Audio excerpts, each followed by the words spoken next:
उत्तर प्रदेश के जनपद मुजफ्फरनगर से एक बड़ी खबर सामने आई है। प्रधानमंत्री आवास योजना PMAY के तहत गरीब और मध्यम वर्ग के लिए बनाए जा रहे मकानों की गुणवत्ता पर सवाल खड़े हो गए हैं।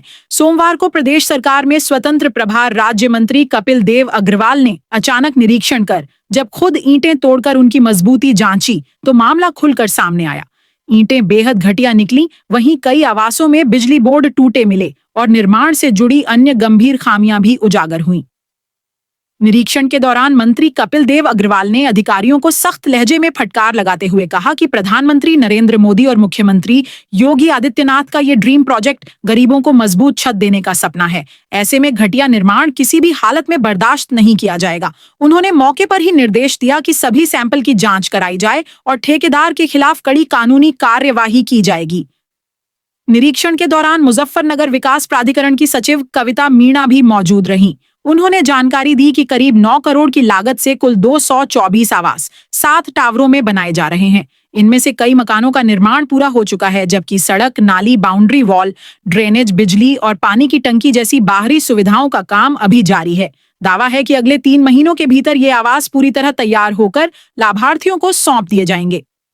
सचिव कविता मीणा ने साफ कहा कि जहां भी घटिया सामान मिला है उसके सैंपल ले लिए गए हैं और जांच रिपोर्ट आने के बाद दोषी पाए जाने पर ठेकेदार को ब्लैकलिस्ट कर दिया जाएगा।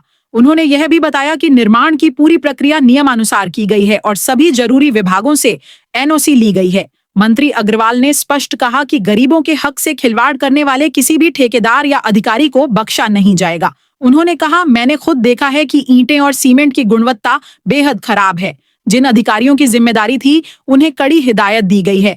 दोषी पाए जाने वालों पर कार्रवाई होगी और घटिया काम को गिराकर दोबारा कराया जाएगा। इस प्रोजेक्ट को लेकर पहले से ही भ्रष्टाचार के आरोप लगते रहे हैं। चर्चा है कि कुछ बिल्डरों को जल्दबाजी में NOC दी गई। हालांकि प्राधिकरण सचिव ने इस आरोप को सिरे से नकारते हुए कहा कि फाइल नियमों के अनुसार ही प्रोसेस हुई और सभी विभागों से जरूरी अनुमति ली गई। 224 आवासों का ये प्रोजेक्ट गरीबों के सपनों से जुड़ा है, लेकिन निरीक्षण में मिली खामियों ने गंभीर सवाल खड़े कर दिए हैं। अब सबकी निगाहें जांच रिपोर्ट पर टिकी हैं। क्या वास्तव में दोषी ठेकेदार के खिलाफ ठोस कार्रवाई होगी या मामला हमेशा की तरह फाइलों में दबकर रह जाएगा? जनपद मुजफ्फरनगर से जनशासन बुलेटिन के लिए नौशाद खान की रिपोर्ट।